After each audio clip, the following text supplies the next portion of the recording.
పర్యావరణ హితమైన ఇథనాల్ మిశ్రమ పెట్రోల్ వాడకాన్ని ప్రోత్సహించేందుకు కేంద్ర ప్రభుత్వం కీలక నిర్ణయం తీసుకుంది.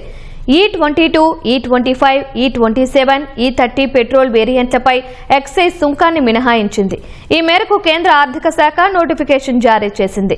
కర్బన ఉద్గారాలను తగ్గించడం సహా దేశీయంగా పర్యావరణ అనుకూల ఇంధన వినియోగాన్ని ప్రోత్సహించడానికి కేంద్రం ఈ కీలక నిర్ణయం తీసుకుంది. ముడి చమురు దిగుమతులను తగ్గించడం కూడా కేంద్ర ప్రభుత్వ ఉద్దేశమని నిపుణులు అభిప్రాయపడుతున్నారు. పెట్రోలులో 30% వరకు ఇథనాల్ కలపడానికి సంబంధించిన ఇంధన ప్రమాణాలను కేంద్ర ప్రభుత్వం ఇటీవలే నోటిఫై చేసింది. ప్రస్తుతం పెట్రోల్లో 20% ఇథనాల్ కలుపుతున్నారు. కేంద్ర ప్రభుత్వం నిర్ణయంతో ఇక నుంచి E22, E25, E27, E30 వేరియంట్ల petrol అందుబాటులోకి వచ్చే అవకాశం ఉంది. భవిష్యత్తులో 100% ఇథనాల్ బ్లెండింగ్ సాధించాలన్నది లక్ష్యమని కేంద్ర రోడ్డు రవాణా శాఖ మంత్రి నితిన్ గడ్కరీ ఇటీవల ఓ సదస్సులో చెప్పారు. అటు పలు వాహన సంస్థలు ఫ్లెక్స్ ఫ్యూయల్ వాహనాలను రూపొందిస్తున్నాయి.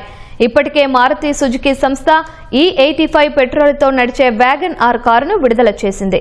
హీరో మోటోకార్ప్ సంస్థ కూడా స్ప్లెండర్ ప్లస్, HF డీలక్స్ మోడళ్లలో ఫ్లెక్స్ ఫ్యూయల్ వేరియంట్లను తీసుకొచ్చింది. డీజిల్లో 15% ఐసో బుటనాల్ను కలపాలని ప్రభుత్వం యోచిస్తోంది.